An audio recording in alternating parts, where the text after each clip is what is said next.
Your efforts to acquire the submine data have been proving effective. My reconstruction continues apace. This is not the first time the Hive have sought to steal my weaponry. I froze an entire brood on Mars to stop their last attempt. Despite their persistence, they have never once succeeded. In no small part thanks to the Vanguard. This time will prove no different. My diagnostics indicate that we nearly have enough data to complete the repair cycle. Once the Warsats are under our control, I will lay waste to the Wrathborn. If they so desire to witness the power of a war mine, then I will gladly oblige.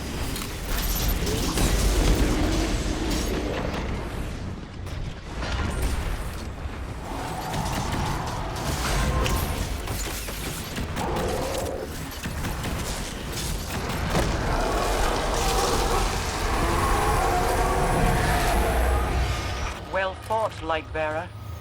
Your inflection suggests pleasure. The Guardian's performance has met your expectation. Is that so surprising? I understand they are quite high. We have no time for pleasantries, Osiris. I bring grim tidings. My Techians have been trying to make sense of Xivu Arath's tactics. Her armies are legion, yet she commits minimal forces to battle. Minimal forces? Every Wrathborn we cut down is replaced by 2 more.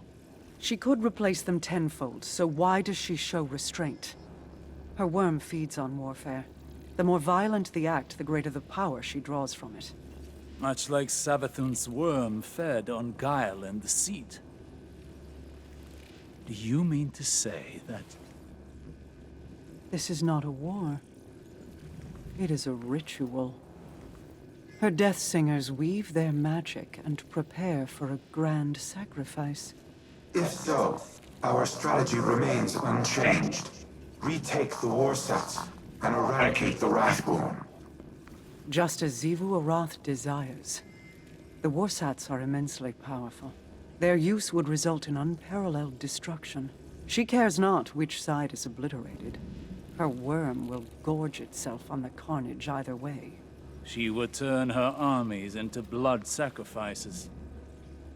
And the Warsats would be the blade.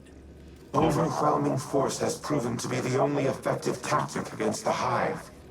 Without it, I do not know what to do.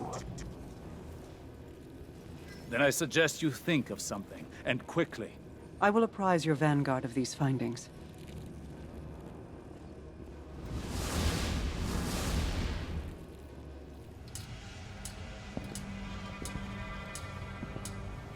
The Warsats are a means to an end.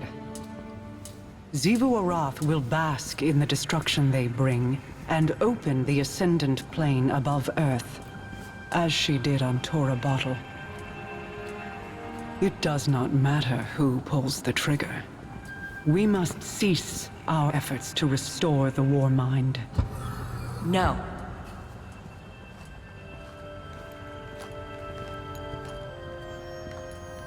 We've worked too long and too hard to stop now. Rasputin is our best shot at winning this war. That is precisely my concern. He is a weapon made to be wielded. He is more than a weapon. He's our ally.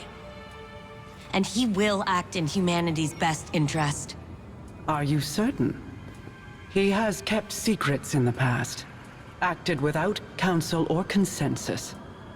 So have you. Rasputin's made mistakes. But he's learned from them. The same as the rest of us.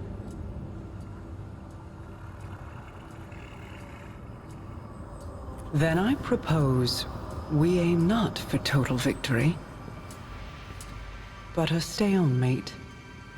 Allow Rasputin to prevent Xivu Arath from claiming her prize, and refrain from using it himself.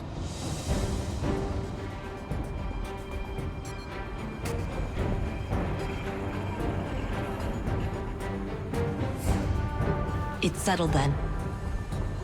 We hold the line. I am a machine of war, built for a singular purpose. To destroy any and all threats to humanity. Clovis and I disagreed on what constituted such threats, but not on the means to the end. On Mars, I developed the escalation protocol to combat the Hive. Ever-increasing application of force in the face of rising opposition. Was I playing into Xivu Arath's hands even then?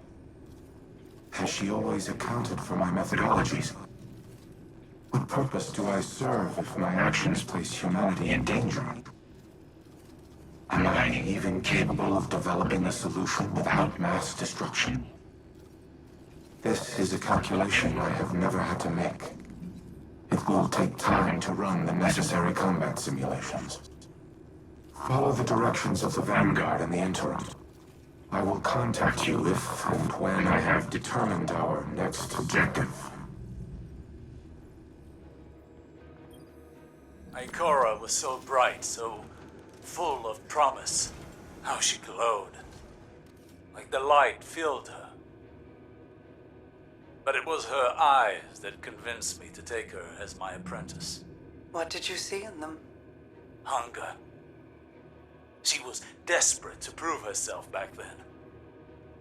I knew the feeling well. And you know it again now. When Ikora looks in my eyes, what do you think she sees? Everything that she always has. She pities me, Mara. As you and I have pitied others. Those who hang on our every word. Your cultists, my people. Do not mistake Ikora's pity for disdain. If she pities you, it is out of love. I have no love for the cult of Osiris. No?